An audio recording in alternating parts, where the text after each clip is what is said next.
you can build a business around your passions.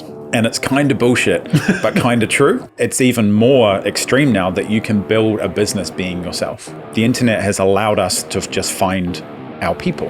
And so there's still this pervasive thing of that business, it doesn't matter how you feel about it, because the ultimate, your responsibility is to the shareholders. Well, it turns out you're the only shareholder, so it does matter how you feel about it. Everyone is a unique human being and we all have an ego and we like to think of ourselves a certain way. Yeah. And then we're told we need to position ourselves online. Yeah. And that we need to either be unique or we need to be clear and we need to be digestible.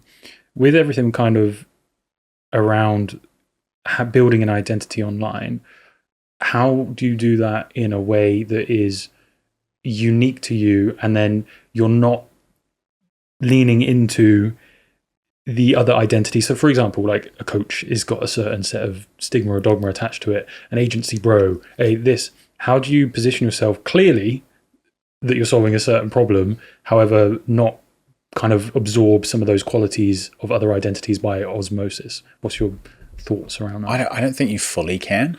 I think as soon as you go into something, you're gonna take on the characteristics of the environment. If you start talking about getting a certain result in a certain way, you're going to just start leaning towards all of those, identities. And even if it's only perceived, then that's going to happen. But I think, most progress is just through S-curves. You go in, you overcorrect, and then you come back around again and go, no, I'm not a coach. I'm just selling a coaching program for the next little while, right? So to me, it's still a corrective process coming back to this is the thing I'm doing, not the thing I am. Right? I'm a unique individual and I'm not defined by being a coach. I'm a really good coach, but I'm not a coach. Right? And just maintaining distinctions and reminders between all of those things, that coaching is a modality, consulting is a modality, services are a modality. They're a thing that gets delivered. But in the internet world, people are trying to drag you into their group and label you conveniently. And you know what? Sometimes it's to encourage somewhat understanding, it's useful to take on that identity, right? If you're out in the marketplace and you're looking for real help and you're looking for personal care, etc., and you say, will you be my coach? Then our interpersonal relationship of my identity as a coach for you is useful because there's a level of trust and connection there. Where it gets obfuscated is you going out there and saying, I'm a coach, and that's your only identity, because it limits your value. How do you kind of coach people around that then, of kind of getting themselves digestible online and in a way where they don't attach their whole sense of well-being and worth and identity to it? Because there's a lot of problems I come up against with coaching people. Like, what I always tend to say is your job online is to kind of start the breadcrumb trail and give them a digestible piece and just be consumable. But I don't know, what I find with a lot of the coaching we do is that people really struggle with that they flip-flop between positions, and because it doesn't feel, there's no perfect sentence that uniquely captures me as an amazing human being. How would you approach that? I think there's two things that come up for me is that one of the things I say to my clients is like, I love you, but I don't love your problems. And that means that I can maintain a sense of detachment from the stories they're telling me versus their stories that they're telling themselves about what the problem is, right? And I've got to the point now where I've seen extraordinary things. Like, I've started working with people who are basically, I've started working with people who gave me their last few $1,000s, right? And then 7-8 months later, they're making $100,000 a month. The business can grow faster than their capacity to keep up, their identity to keep up. And all of a sudden, things that are relatively minor problems at $100,000 a month are catastrophic.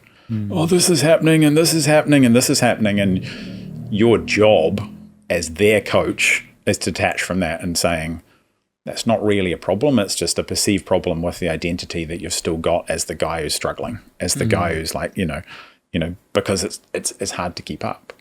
The second thing is that comes up with that is that a lot of people are trying to scale when people talk about scale, they throw that word around all the time, and they talk about scale, and they mean scaling money. And the job that we have as people who initiate change in others, like, I don't care the modality, I don't care what you do, because you're probably a great coach and you're a great service provider and you're a great consultant. You have all those things in you, right? The thing that we're trying to scale is care. And that requires a relationship and understanding when can that relationship take certain forms. Like you just had a retreat here, right? It's much easier to sit with someone and coach them in person than on a one-to-one Zoom call with them in the UK and you here right now. Plus, it's much easier to coach them sitting there in person in a villa than it is for them to sit with you on a Zoom call with 10 other people where they're putting their words through a filter and they're kind of hiding behind those things because they want to look a certain way. And so for me, it's always a process of like, what are we trying to do? Then peeling back and saying, who is the person behind it? Because at the end of the day, we're just initiating change in people that they could do themselves. Like, I always think successful people will be successful without me. I just compress time. And then I can detach and go, what does this person want? And what is the fastest way in my toolkit to get them there so they can start seeing results and initiate change? And if you're constantly peeling back from the thing, for me, it's easy to stay out of the identity piece because I'm like, what's in the toolkit? Yeah. Really interesting. So I guess my question there is around, what do you feel your obligation is as someone who is viewed as a mentor, or people place that identity on you, however much you choose to embody it?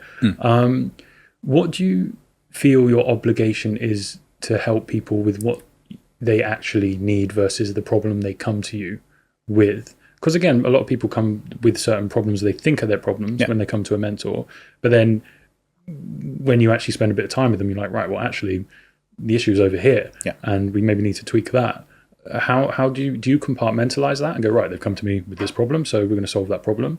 Or do you kind of take maybe a deeper look at it as well and be like, right, actually, I feel morally obligated to point out that maybe this is going on as well, and this might be something we look at together? Yeah, I think there's the agreement that we enter with the person. We enter an agreement in every relationship we've got, whether it's with our partner, like there's an unspoken agreement with our children, I believe. Yeah. And then there's a spoken and unspoken agreement that we enter into with clients. And there's two stages to that. There's the one that we're entering into on the truth that's on the table now.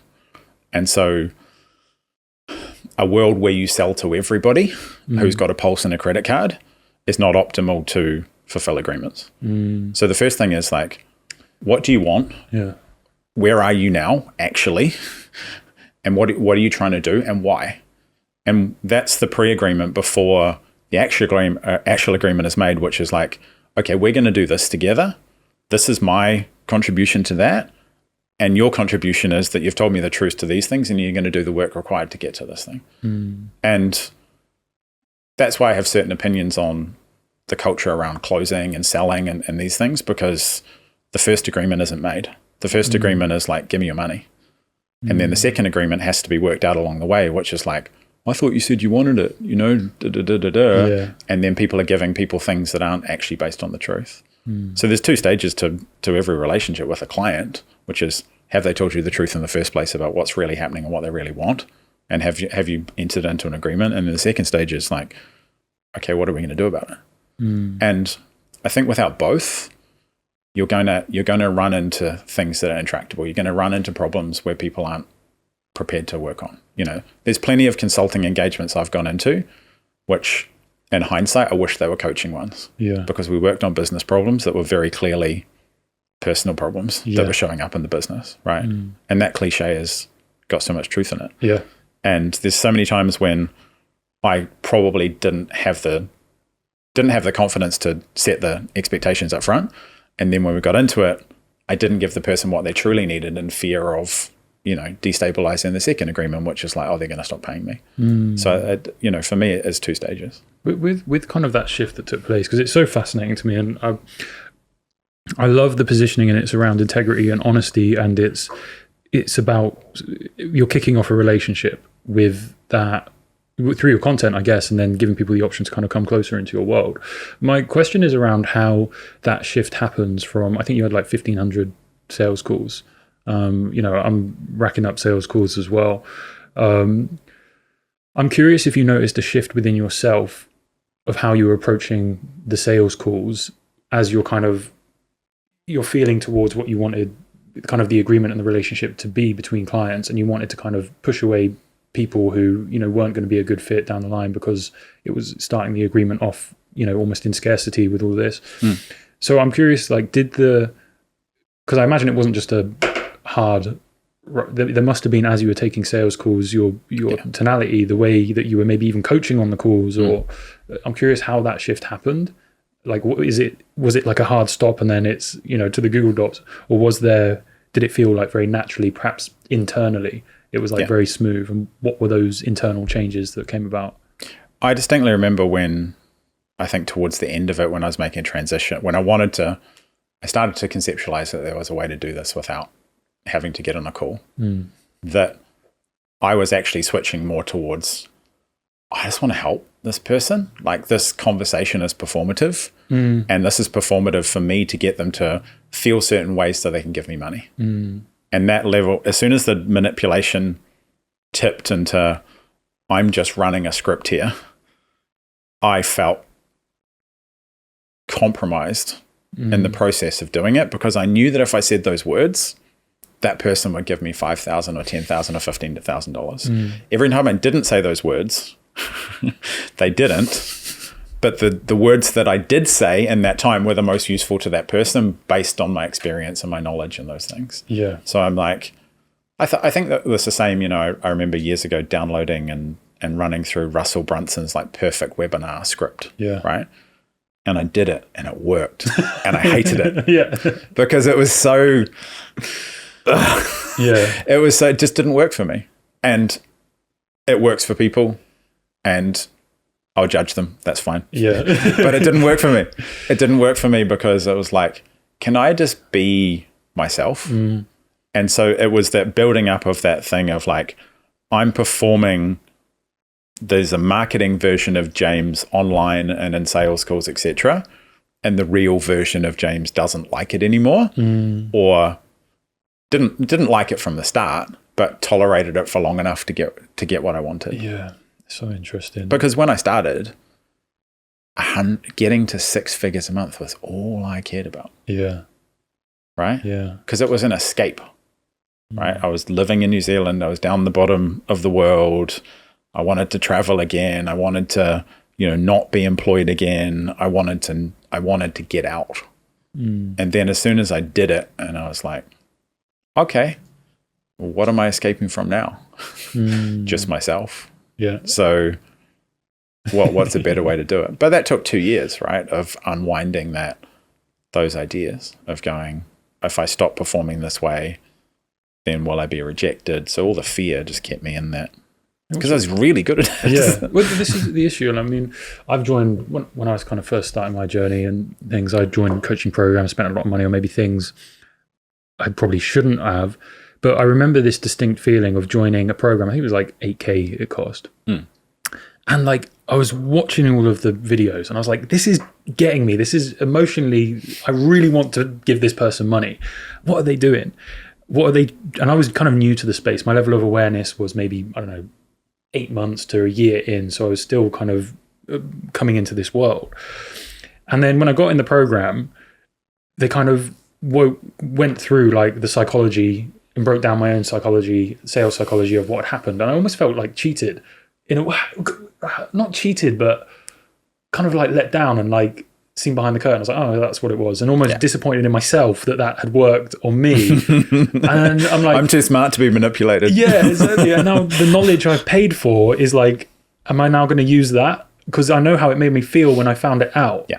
It didn't make me feel good. It made me feel, I didn't feel manipulated, but it just wasn't a good feeling. I didn't feel like, oh, wow, that's an amazing bit of, I just felt, now I'm in like an MLM, like I'm going to teach people to do the same. I'm going to do the same to teach the same. And it's like, oh, hang on, I need to, and I kind of had a bit of an identity crisis with it. I was scaling my first coaching business in very much that method. I was taking all the sales calls myself.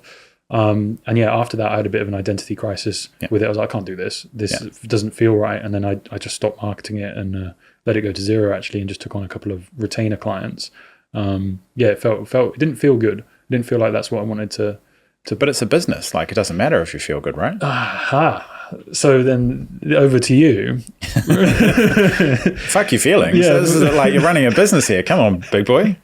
Yeah. Okay. But like, I'm being facetious, but this is the era that we've entered that is hard for people to understand because there used to be business and pleasure. When you tick on the arrival card at the place, it's like, are you here for business or are you here for leisure, right? Yeah. And the world's like smash those things together in ways that we can't possibly imagine, even though they're happening right in front of us. And this is a funny thing, is that there's been all these things that along the way that people kind of said, like, you can build a business around your passions. And it's kind of bullshit, but kind of true. Yeah. But it was bullshit for a long time, and now it's become true. But it's even more extreme now that you can build a business being yourself. Right? Because the internet has allowed us to just find our people, right? Again. And so there's still this pervasive thing of that business, it doesn't matter how you feel about it, because the ultimate, your responsibility is to the shareholders. Well, it turns out you're the only shareholder, so it does matter how you feel about it. And your responsibility to yourself is to feel good, because it allows you to, function the next day. Yeah. And that is life. So we're still in this kind of interim period, and it will still unfold, where this reality to a lot of people is like, no, you're allowed to follow your feelings. You're allowed to find ways that don't conflict with your morals and your ethics and your philosophy. And guess what? There are people who are doing really well from that, because your base philosophy and your base principles, they change very slowly, but the strategy on top changes all the time. To go in an interesting angle with this, what's coming up for me now is sometimes kind of like to break apart reality a little bit, because like can we define reality first, or do we don't have long enough? Well, we can go as long as you want. It's what's kind of, I don't know how helpful and how conducive like these questions are for me making more money, but they are the questions I have. So, the word business, the concept of a business, we all made it up. Like, it doesn't really exist. It's just humans collectively agreeing that this is a thing we do and that money exists.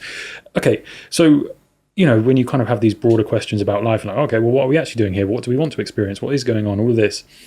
It kind of like sort of breaking apart this whole, framework of business existing, and we're all human beings here trying to do the best with like what we've got and figure out what the hell's going on. And then kind of tying this back to your business model, and really it's all an internal shift, and it's just the business is now, it's reflecting that internal shift of the integrity and, wanting the freedom and to feel good with what it is you're doing. My kind of like thought that comes up is, forget the word business. Like, really, are we all just kind of like looking towards who has the most conviction in whatever it is?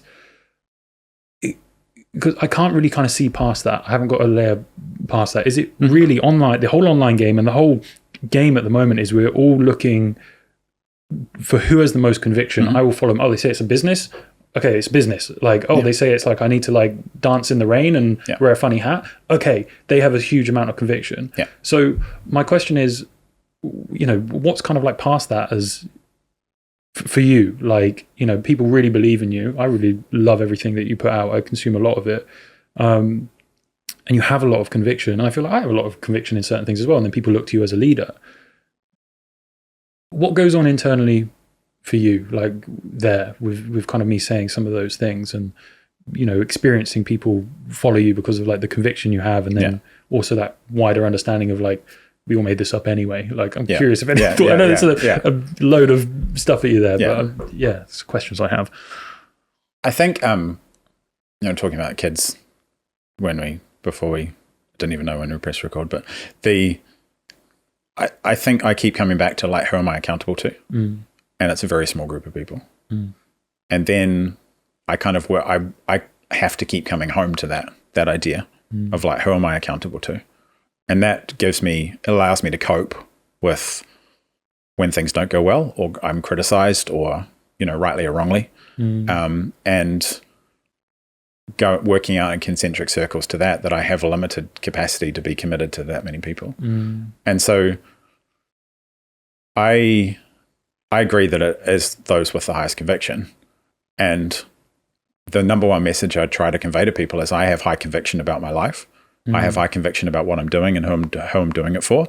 If you get value from that, wonderful. If you don't, I don't care. Right? And I will do my best to help you understand whether I'm for you or not for you. And if you are not for me and I am not for you, that's okay. Yeah. Right. I'm not looking for a popularity contest. I'm just looking for utility. Yeah. Like, am I useful to you or am I not? Right. Or which bits of my ideas or which bits of my life are useful for you to model or copy or do. But that comes back to the tip of the spear is I am in this for me. Right. And in the egalitarian way of unselfishly doing that when I look around my house, when I look around my home and look at my wife and my children and then my clients and then, my tribe and then my community and concentric, I'm only responsible to a very small group of people in the world. And so I try to be clear that I am in this for me and I am in this for these people. And if you don't like me, that's okay. I will deal with that. I will cope with that. Right. And that's difficult because I still hold back. Yeah. I still probably occasionally say things for effect because I'm a great marketer. Yeah. I can manipulate you. Yeah. I know what to say. Yeah. I know what to do. I know how to act. I know what to show you to make you do this next thing. And I occasionally still do that. And then I step back. Yeah. And I stop and I go, is this really me? Are these, my principles and philosophy? So I just try and communicate that I'm in this for me. Yeah. And if other people get value from modeling parts of my life and the way I generate my income, then great. And if they don't, then that's okay too. Such a good answer. I just like to end that with saying that's come a lot easier with age and life experience. Yeah. Like I wasn't like that. Yeah. I wasn't like that up until recently, where I was like, oh, if I don't perform, then everyone's looking at me. And as a child who struggled socially and to fit into those places, I've understood that trying to normalize myself and fit in is a losing game because I tried to do it for 2 decades of my life. Yeah. And so I have to come home and embrace myself and say, I'm in this for me and the people I take responsibility for. Where do you see you're very principle based. I know you're always like principle over strategy, and I love that. But then, and also, you said to me, it's like, hey, like business is unemotional, like, facetiously, like, just fucking get to it. Like the goal of the business is to make money. So do the fucking thing. But what kind of like principles and what happened, or what were you exposed to through life or through reading that kind of gave you that, I guess, broader perspective on it? Was it something kind of external that you kind of seek guidance from, maybe religion, spirituality, philosophy, or were those decisions fully dictated by understanding yourself internally and how it was making you feel and noticing that you didn't like certain things? So it was kind of like your own questioning of why don't I like that? How can I unravel that and do something that does make me feel good? So has it been kind of a bit of both, external kind of philosophies, pursuits, or purely guided internally of how things have made you feel? It's purely through experience. Yeah. I mean, I have spiritual beliefs and I have a set of them, and they change and they accumulate and they modify based on life experience. But the experience of making lots of money and it not making me happy the experience of having children, the experience of being in a relationship which I was accumulating all the external things, yet I wasn't happy at home. And I distinctly remember lying there, and I've been in Bali 7 years. I distinctly remember lying there 18 months and like staring at the thing and making 200 and something $1,000 a month in this beautiful villa, and like Saturday morning, and I've got no responsibility, no financial stress, and I'm not very happy, right? So it's just an accumulation of experiences to say, okay, I need to find a way to cope because I know how dangerous I am letting myself slip below a certain threshold of contentment. Like if I go into darkness, I might not come back. So to me, I have to keep correcting on a course of like self-esteem, contentment. I'm loath to use the word happiness, but we need some moments of it, in life to keep away from the darkness and keep, course correcting on the experience. But I also feel a big responsibility to share those things because I have identified myself as having a high pain tolerance, a decent capacity for suffering, and I'm going to go and do things that other people aren't prepared to do. And sharing those experiences will enrich a small kind of segment of the world. But hopefully it enriches my children so they have children and, there's some level of, because the first time in my life in the last 18 months, I've even thought about legacy and all these kind of ideas. I used to think they were bullshit. I was like, yeah, legacy, you want a statue and a library named after you. But it's actually the continuation of values through a bloodline and through a group of people that are better, are just good. I'm default optimistic and positive about humans and society. So I want to contribute to that. So if I can go through experiences that then teach me, I'll share as much of those as I can so other people can suffer slightly less. Yeah, it's amazing. Have you seen that video of Mike Tyson when he's asked about legacy by a child? No. Have you not seen it? No. There's a great clip. We watched it the other day. The caption was like, Mike forgot he was talking to a kid, and this little like 12-year-old, she's like loving that she gets to interview him, and she goes, what would you like your legacy to be? Like, I'm so glad I get to interview you. And he's like, I think legacy's bullshit, and just goes into this like deep nihilistic kind of rant, and this kid's like, oh, I've never heard that perspective before. He walks off. I love it. Sorry, it just came out. It's funny. With that question of kind of like legacy and bloodline, like, do you think with kind of like having kids, what do you kind of like see? Because I think a lot of my generation as well, we put off having kids, and I don't know, I think like dating's been quite hard for probably everyone forever, but maybe. I think maybe, yeah. I don't know. But it seemed to be a lot more simple, right? It was, you would just kind of have kids early, you'd sort of be paired off with someone, have kids, off you go, and then you kind of, I guess derived meaning from that because you had responsibilities for a small group of people, and then that drives you what you're doing. And I think often I've struggled with kind of purpose and I can do things, but why? And almost got a bit nihilistic with things. Like how much of a driver has kind of having kids been for you, and like what's your experience for like people like me who don't have kids yet, or what are your insights around they saved me. Like an excessive, all of my misery was driven by an excessive focus on myself. Just too much fucking time to think about myself or what I'd done in the past or my present or the future, and then going so far in the past and then so far in the future about what I could do, etc. Then going, oh, I'm not very present at the moment. Oh, I feel so guilty about it. Oh my God. And like just collapsing in this big cloud of my own narcissism. Yeah. Right.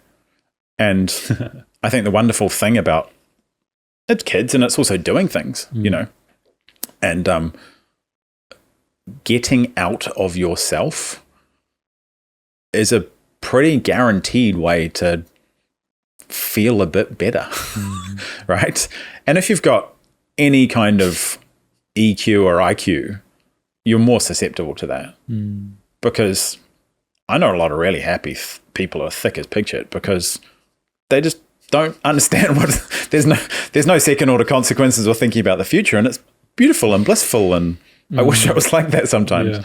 But if you've got any kind of IQ or you're curious or anything like that, then you're just more susceptible to the fact that you can just think about the second and third order consequences of every single action and digest them, and then get into this horrible perfectionist procrastination kind of cycle, and then you're self-aware enough to know you're in that cycle, and then you feel terrible about yourself. And like kids and exercise and hobbies and those things are just really damn good ways to get the hell out of your narcissistic. We're programmed to think about ourselves like excessively because that's what we are.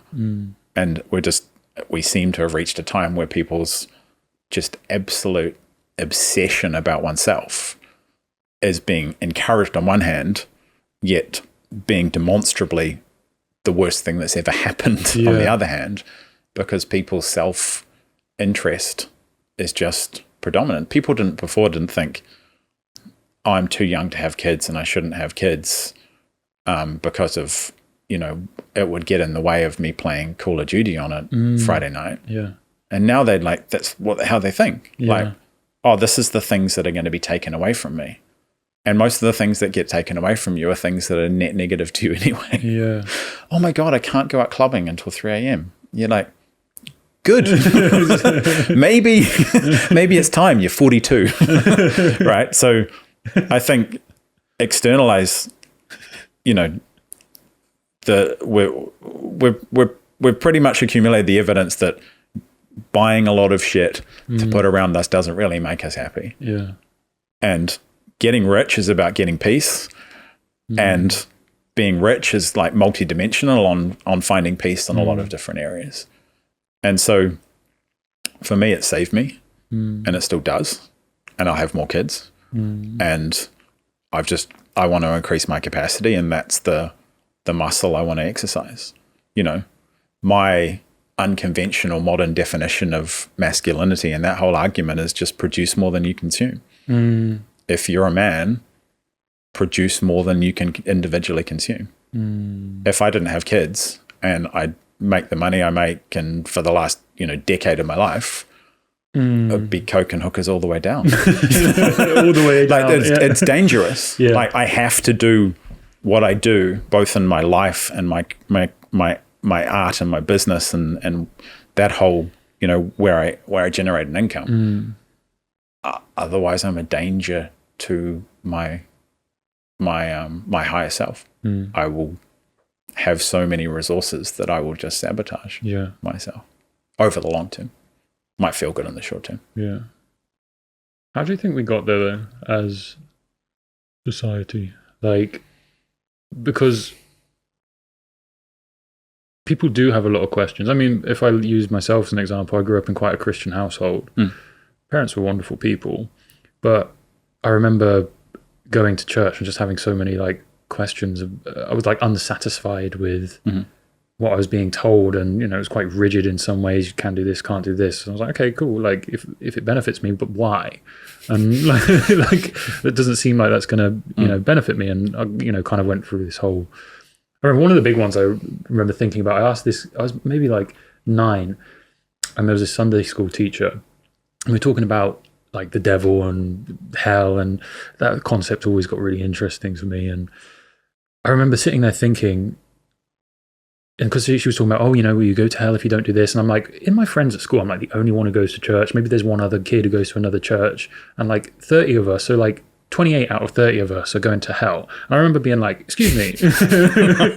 I'm like, does the devil win? Like, because I was like, 28 of my friends. He's got a big team. He's got a big team. Like, most people are going to hell. I was like, so does he kind of win? And I just remember this lady being flustered and being like, well, no, it's not quite like that. And I just remember like, what the hell is this? This is ridiculous. And so I guess kind of like my broader question there, and what your thoughts are, because I love the way you think, is, do you think that we need like some outliers to kind of like pioneer, to question things, pioneer thought, and then kind of like present their findings through Instagram, like, hey, this is what I think's going on.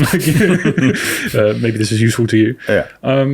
But do you think like inherently people need structure and they need kind of like SOPs, like do this, produces that result, like, and people actually want that? Because you, as you said, like it can be very painful and almost like it's that narcissism of it, of trying to like understand what the hell's going on and all of this. It's actually very painful thing to do. So thinking about yourself is painful. It's very painful, you know. You start worrying about your future. Yeah. Yeah. So do you think people, like, we inherently need to question less, and we need structure and we need organizations? And is that the role of organizations, but it's just not being fulfilled correctly? It's been filled in a very unsatisfying way. Like, how do you see that unfolding, like, in the future? I think it's complicated, obviously. Yeah. We're not going to solve politics and culture and, in a morning in Bali, but we'll try. I think we've seen a destruction of the small groups that mattered the most throughout human history, like the family and the tribe, and then a delegation of values and expectations to the nation state, the private sector, and marketers have then come into that and given people identities that are linked to products, because they've realized that that's the way to build a really, really great business, is give people an identity and those things. And then on the other hand, you've got the nation state and the government who's saying, we'll look after you, unconditionally. And so as people have gone along, they're gone, well, I don't really need this family or this tribe or this village group. I can just basically do very little. And these people will make me feel good by selling me stuff. And these people will look after me by providing a safety net or money, right? And so in the process of that machinery, coming up, we've had the freedom of women to then come into the workforce and compete. And that's had consequences on the home front and the professional world, and now it's having consequences in the political world. We've had the destruction of any threat to that system as well by the attack on anything that's to do with strength or organizing outside those things, all the way down to governments attacking unions and these things that have been collective groups that protected a group of people, rightly or wrongly. And so it's just a competition of groups, and we've gone back to that. And so for me, when you detach yourself from some of those ideas, you're free to build whatever you want, but you have to accept that there's trade-offs and consequences to that, right? And for me, freedom, which I all think we angle towards, for me, freedom evolved from being free to, like having money so I could buy what I wanted, to being free from being set up financially, physically, emotionally, even legally with the way I structure my company and where I live and the visas and passports and those things I have, to provide freedom from someone not coming along and taking it or reducing the threats on doing that.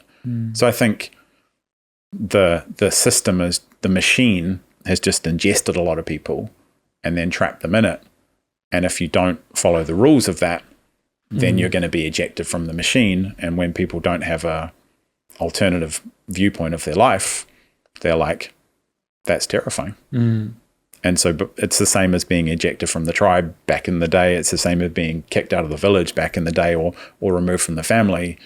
If people quit their job and then go traveling and blah, blah, blah, it's still what are you doing with your life? You're throwing it away. But that's just another person on the quest to be like, I don't want to be trapped by the system. And there's so many systems. Yeah. Do you feel there's anything, I mean, it's popular to speak about, but do you feel like the reason the system has such like gravitational mass is just because of the size of it, and then we all agree to certain things and ways of thinking, which just makes this thing just a huge, gravitational force? Yeah. Or do you think that there is anything more sinister behind it as well? Because it's very, I'll go back and forth with this, it's very almost comforting to kind of blame your problems on like a small group of men who have triangles on their heads, and the lizard people the don't lizard exist people. to me. They might be there. I don't know. I don't know enough. But in a way, it's almost cope as well. It's like, well, it's the Illuminati. Clearly, that's why I'm only making $2,000 a month or whatever. But then again, I haven't seen strong evidence to suggest that there isn't something sinister behind it. But I also think that it's a big part of people playing into certain ways of thinking that just creates a huge fucking thing that draws more people in. Curious. You've been down any rabbit holes there? What do you think? I don't think there is a they. I think in small pockets there are. I think there are definitely people working behind the scenes in geopolitics and those things to initiate stuff that we can't see. But they have probably very specific goals and very specific resources that organize behind them. But there is no they to me. I think most of these things are just largely, as you say, gravitational and just due to their sheer size. And I think the internet has blown apart a lot of the viewpoints through that we can see through a lot of stuff that we couldn't see through before. And then people just look for the next thing to blame about why they're not where they want to be.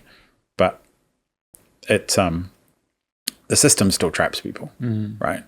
And if you plot, growth curves in anything, I think the changes between generations are just getting more extreme as well. Like technology accelerates the different viewpoints in the generations. So while I have, choose arbitrary numbers, 50% of the values of my parents, my child might only have 20 or 30% of my values and 70% of completely other ones because he's got access to those ideas and, through the internet and through messaging. So I don't think there's any, organized grand conspiracy. I think the systems then get to a certain size where the system's priority is maintaining the size of the system. And that's, anyone who's paying tax in any Western country right now is probably not feeling like they're getting amazing value, yet the system keeps asking for more and keeps expanding and then further draws them in. And then they've only got, they're given a little bit of savior by the fact that the house that they might own might go up in value, but the system has to maintain that. Otherwise, the system's got nothing else. So I don't think there's any kind of grand. There's conspiracies, but they're probably not as grand. And I think a lot of people haven't met people who work in bureaucratic and government, and you meet those people. I met some lovely people who are doing amazing work in places and, aid and those kind of things. And I met a lot of people in those sectors and they're fucking idiots. And, so if people spent more time with some of the people they think are conspiring against them, they'd probably be less suspicious of them. It's also the system itself, the way it works. Obviously, when you think about it, it wouldn't reward independent thinking. Of course it wouldn't. No, but it's a threat to it. It's a threat to it, but then again, kind of extrapolating out that there's probably nothing sinister behind it. It's just if the system exists for itself, then obviously people who are kind of predispositioned to not really think outside the box, they would do well in something like that. So then, it's just kind of, that's interesting. I've not thought of it that way. A huge amount of people aren't sentient. A huge amount of people cannot think for themselves, and that's okay. Again, that's an opinion, not a judgment, right? It is a judgment, but it's not a judgment of that then means a lot of things to them.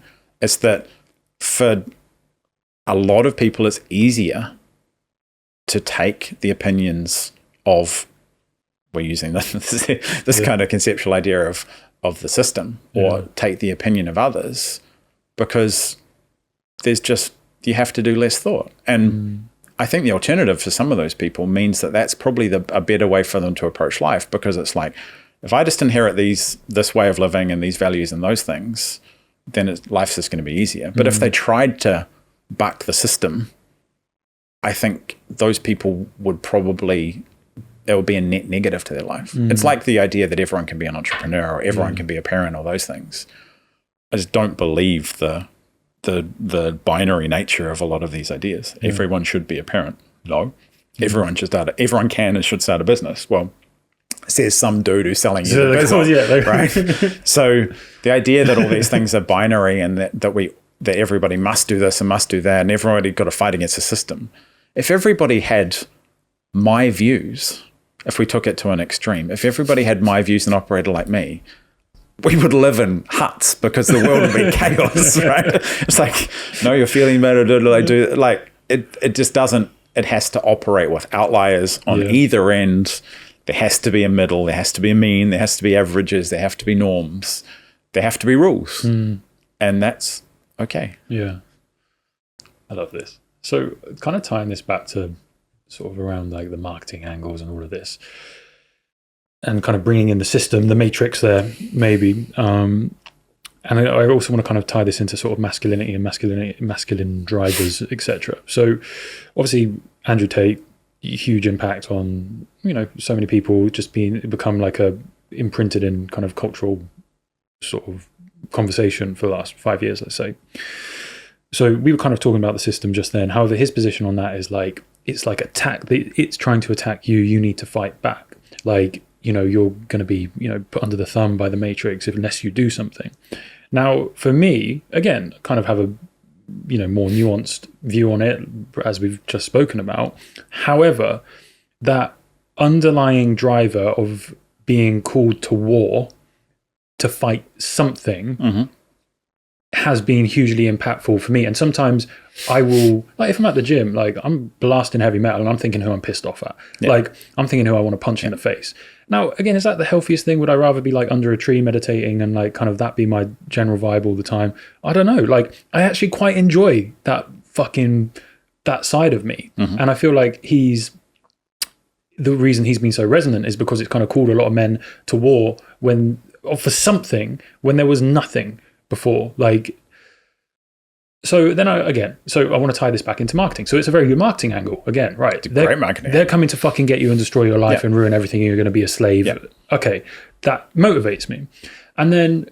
But then positioning myself as kind of like an entrepreneur and marketer as well, and understanding these tactics of us versus them, and that it's a very powerful driver, and we always tend to run away from things rather than run towards things. However, if I study like the spirituality stuff, like I'm big into Taoism, like one of the big things there is that sage is for things, not against things. If I want to live kind of spiritually optimal as well, I know that I need to be for things rather than against things. And because if I'm against things, that anger, whatever those less than like low vibration emotions, I'm going to experience them and I'm going to live them out, and they're going to permeate into my creations and stuff I do. Okay, interesting. So how do you kind of think about that in terms of, that masculinity, that driver of like wanting to protect, wanting to be against something, all of this, and then versus, the us versus them marketing? I know you've said your kind of villains in your marketing are more sort of broad and conceptual rather than like, fuck that person, I'm against them. So yeah, I guess, again, like not doing a very good job here at giving you succinct questions to answer, but how do you approach that in terms of marketing, knowing how powerful all of that is, and then also like the spiritual work perhaps you've done as well? How do you consider some of those things? Yeah, so a lot of the words that people throw around are downstream of the actual strategies that are implemented. It's like positioning is in the same category as recurring revenue. Like people look back at it and it's created in hindsight. So positioning is by nature relative.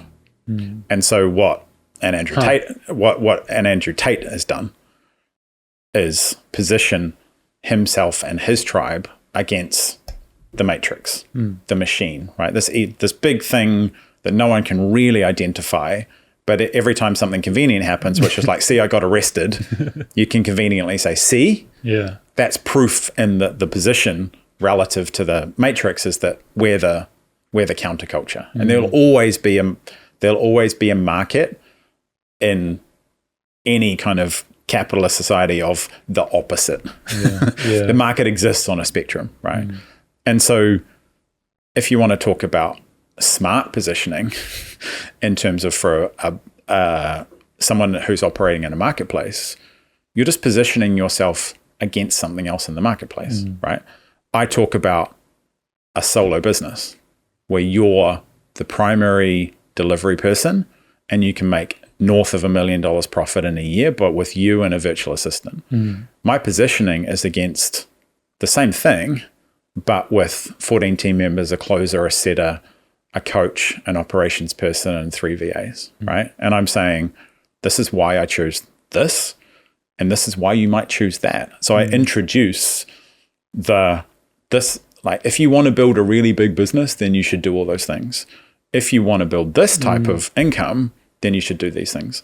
So my positioning is just relative against the other thing. And positioning becomes really easy if you just choose one dimension to be different on. And a lot of people just are better off when they choose one dimension rather than trying to be all the way up at like, yeah, I'm positioning myself against the matrix. That's too big for the majority of people, and they can't maintain it. And so positioning is much more useful when you get down to the relative positioning of that. Like, you know, in online coaching and in the online space, like having a program and then selling it on a pay plan was like the way it was done. You pitched the high price at the beginning, and then if they didn't pay that, then you paid the pay plan. I split that upside down. I turned it upside down and started getting people to pay on weekly plans. I didn't come up with that that came from consumer finance, because that's a world I came from. B2C, online, payment plans, buy now, pay later. That world has been there for much longer than online coaching. And I said, you can get started for $250 a week. And it converted really, really well without a dog and pony show of trying to get $8,000 out of someone, where you have to go through this, and this, and this. So I was selling the same stuff. I just inverted the way that other people were doing it. And all of a sudden I had something that was far more efficient for the goals that I had. And everyone said, oh, you're the weekly payment guy, right? So in a sea of sameness, me just going and charging people by the week is one dimension different enough for me to stand out in front of 200 or 300 other people who are selling the same thing at the same price, doing the same, because all of the stuff that we do is commoditized. So if we can position, we just think, what is the natural difference there? Because it should already exist, right? You're talking about Tate and all these red pill people and all that kind of stuff. A lot of the more established ones, it already existed. So their positioning is just them demonstrating how they're different to the mainstream. And for most people, it's just one dimension different and already exists. And that's the position they take. And if they actually maintain that position and double down on it, then they would have positioning as the outcome. So you put on your story the other day about covert marketing. I screenshot it. It was cool. So interesting kind of thought I have there is, so one, you spoke about obviously kind of being perceived as luxury, and that a luxury item doesn't shout about being luxury. So that's interesting. However, kind of tying that out of positioning. Now, a lot of the advice and a lot of the marketing advice is like, you need to make people really, really feel their pains and dig into it. And, you know, you hear this when you maybe watch a YouTube video and it's like, oh, and you're up at night and then this happens and then, oh yeah. And it's like digging into the pain. However, from kind of like consuming your content and the way that you operate as well, I feel like, okay, I'll talk from my experience. My pains become clear from listening to you, but you've aggravated them without mentioning them through kind of perhaps the way you're living. How much of that is intentional versus how much do you just kind of put that down to you have kind of optimized a way of kind of living and operating business that, it kind of just subconsciously aggravates those pains and it makes you attractive, but you're not poking at them particularly. Is that kind of like intentional, calculated at all, or it's just kind of like a byproduct of being, you know, living with kind of integrity throughout your business? Yeah, it was intentional and now it's not. Now it's natural, which is like everything I let people see is real, and I don't let people see everything, right? It's like a lot of positioning and marketing that people fall into is giving themselves a label that they desire for the market to have for them, but they won't show the things. Can you say that one more time? Because that's fucking awesome. A lot of what people do is give the market the label that they want to be labeled themselves. Like, can you call yourself an alpha male to other people and be taken seriously? Can you? you look like a bit of a cock. Yeah. Frankly, right? Can you call yourself hyper masculine or any label that encapsulates, a perceived set of qualities or of identity? And a lot of people, to hack speed, are trying to say that they're the best or they're going to do this, right? But they haven't done any work in lifting up the reality, and the gap is too big. Yeah. And so the market goes, you're full of shit. Like you're talking in a way that doesn't reflect the underlying results. You're talking in a way that doesn't reflect. And that's marketing, right? Marketing's always been like that. Marketing has always been disconnected from the reality of the consumption of the product. Yeah. Like Coca-Cola ads of people running around with abs on a beach. Coke doesn't give you abs and makes you go to the beach, right? It's an impression of what they want you to think at the absolute ideal.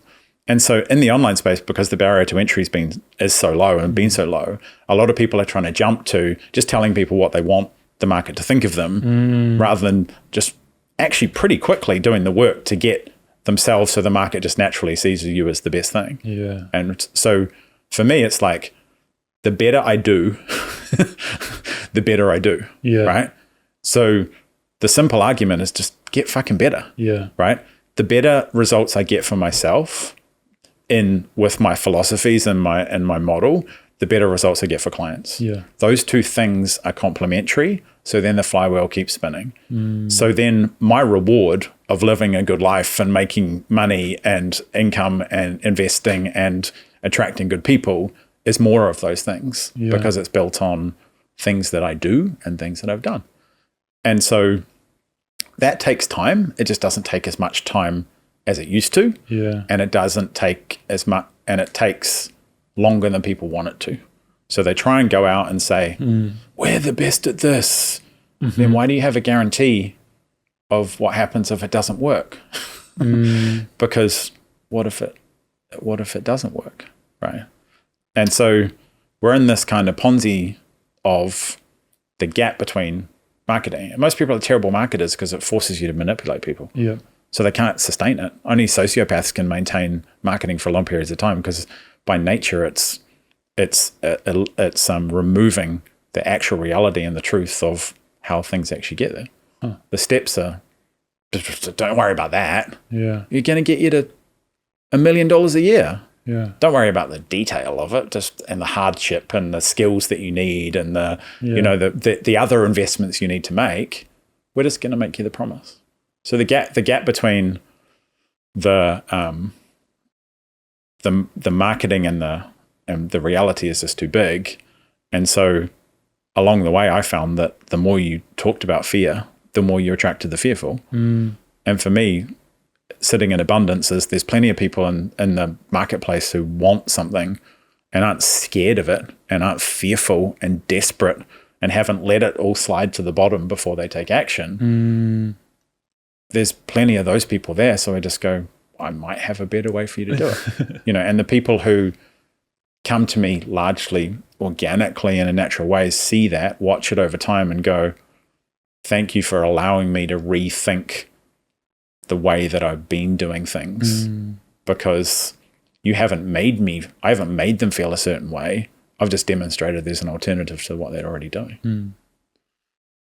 I need to remove alpha male out of my bio, I think. Yeah.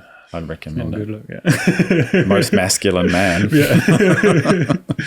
There's that great quote, isn't it? It's like, a lion doesn't need to let you know it's a lion. It's so kind of like harping off that, and something kind of often speak about with clients as well is like, sell your scars, not your wounds. And like what I've seen like a lot on the online space is that people have something that's painful. They've maybe read a book, taken a course, etc. They've had kind of like the initial sense that that's going to help solve the problem, and they have the initial dopamine hit of like, things are better now, even though you're still healing from the deep wound. And then I feel like a lot of what they post online as well is things that they read yesterday.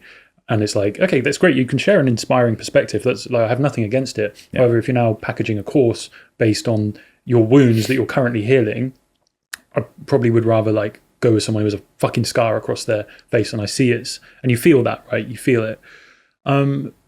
So kind of like my question is there, but again, because like you do want to encourage people to just chase their dreams and to whatever, all that shit.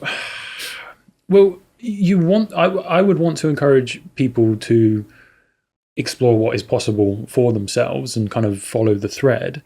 And also would want to promote that, like, from my own life as well, I do believe that pretty much anything is possible within kind of like the realms of the 3D, like as far as I know, like things are possible.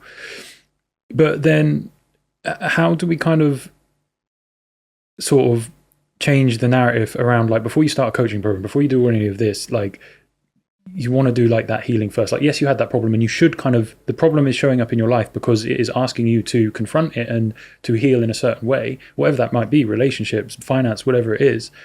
That is your path because it's a problem and that's your lesson. So, and then it is an issue with this kind of like make money online space as well, that you would immediately package that into a product. How would you kind of like approach that more maturely? Or is that just kind of like nature of the beast, that people are always going to do that? It's always going to be there. And then how do you spot it? How would you spot like that's someone who's got a wound versus like a scar across their face? Yeah, so I think of it in two ways. I don't think people should follow their dreams. I think people should tell themselves the truth. Okay. Yeah. So I don't want to encourage people to follow their dreams, because I know that I could be very good at telling them that their dreams are my dreams and my dreams are their dreams, more accurately. Yeah. And so I don't want to inspire the wrong person, right? Because I'm capable of it. I'm self-aware enough and experienced enough to know that, again, I can make people think things, because I know that other people can make me think things. And so the first thing I would like people to do, because I do this as much as I can, is tell themselves the truth. And that once people can come home to themselves and tell themselves the truth about who they are right now and who they believe they want to be, then they can take steps to do that. And that removes all the, you have to make this much money and you have to live in this place and you have to have this kind of relationship. Because it gets you, it removes all the solutions and gets you back to like, what do you want, right? It's the hardest question that we can possibly ask and answer. And we should be asking it repeatedly, because it changes. And so for me, it's the first thing is, can you tell yourself the truth? Because only when you're there do you have a chance of going anywhere meaningful. And then it's being intentional that what they're measuring as they go along. Because again, you will be constantly looking externally to what results you should be getting relative to what other people actually want, and seeing their results as some kind of indication of what you should want. And so I don't want to inspire people. I don't want people to follow their dreams. I only want them to follow their dreams if I'm useful to them and those dreams like have some kind of crossover with mine and my perception of the world. And the chase for money will, in most cases, prematurely lead people off their path, because they will seek the feedback of that on very, very short time frames. And unfortunately, in the kind of online business culture, there's a lot of things. I still use these myself, and they're not useful. They're useful when you're talking to clients and you're talking about KPIs and those things. But to say 6 figures a month, like measuring anything on monthly timeframes is just toxic for most people, right? You know, internally, actually, in my small client groups, I am much more focused on base recurring revenue than total, top line revenue across a month, because base recurring revenue on a weekly or monthly basis gives people a hell of a lot more peace than doing 6 figures a month.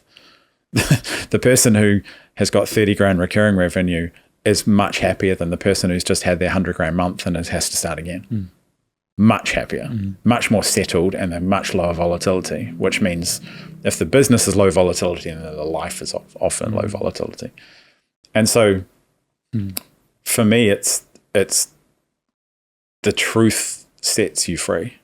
And when you actually understand, what your preferences are, what your desires are, and what you can actually see in your own vision, then you can recruit your group, your tribe, your community, your mentors, directly, indirectly. Who are you gonna watch from afar and admire, but not necessarily ever speak to? We've all got mentors that we've never spoken to and never will.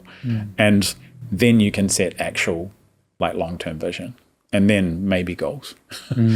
But I think a lot of people just approach it the other way around. They say, well, you make 6 figures a month and you seem pretty happy. But a lot of these people are crying into their pillows every night. And so it's getting the truth on the table and showing that there's ways to do things and trusting people. I think in a lot of marketing these days, people dumb stuff down to be like, you need to want this, and you need to be scared of this, and you need to have this. Whereas the reality is, if you just trust people to observe and watch, then you've got all the time in the world for them to make up their own mind. Very Taoist principles you have. Yeah, Wu Wei. You just kind of described it perfectly in the terms of online business. The underlying piece that people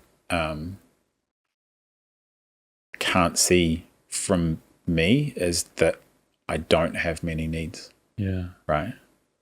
And so I think the catalyst for this was the end of my first marriage, when it destroyed me and emotionally. And I came back. And then I was like, I'm still alive. Wow, that was awful. That was hard. I didn't want to be here for many days and weeks, and then it's like, fucking hell, I'm still intact. I'm still alive. And I'm like, does this mean I'm immortal? Yeah. But it removed the last vestiges of true deep fear. So I still fear. Don't get me wrong. I'm not like, I haven't, reached true enlightenment or anything, but it removed, I think, some deep fears of rejection and not being accepted and all those things that still lingered probably from my childhood all the way through my life, to the point of okay, I'm going to be okay. Yeah. I'll be okay. I can survive. Of all these experiences along my life, that was then the one that just kind of encapsulated that of all the hard things I've done, I'll be fine. Yeah. And if people listen to me or watch me, I just want them to feel okay. Yeah. Because I don't need anything else from them. I just don't. I don't need people's money. I don't need the likes or their shares or if they choose to pay attention, they choose to give me things, then I hope they do it from a place that they've told themselves the truth, and they can start to move towards not having the needs that they think they do. Because that's, full circuit from what we were talking about 40 minutes ago, is that a lot of people are trying to live the lives of other people. Yeah. And it could be detrimental. That's pure non-attachment. Yeah. But you got there because life threw you around. And it's not maintained. It needs work. Yeah. That needs work. Right. Because I still don't feel, I don't feel, amazing about my body, or I don't feel amazing about, every element of my business and the way that I, show up, or I don't feel, I've perfected fatherhood and all the different challenges I've got with 3 kids in different age groups, and I'm not the perfect husband, and, so it's still got work to do. But there's an underpinning scaffolding of I'll work it out. Yeah, it'll be fine. I've done so much shit and had so much bad stuff happen that, well, if that happened, then we'll be fine on the other side of it. Wow, this has been a lot of fun. Thank you so much for taking the time. I think that's a beautiful place to wrap it up. Thank you. Yeah, appreciate you coming on. How can people kind of get into your world and kind of start thinking like you? And if they want to follow along. Follow me on Instagram. Yeah. I don't even know my handle. Yeah. The James Kemp. I'll add it in the bio. Oh, yeah, add it in the bio. That's the one. Brother, thanks so much. Thanks, man. That was so much fun.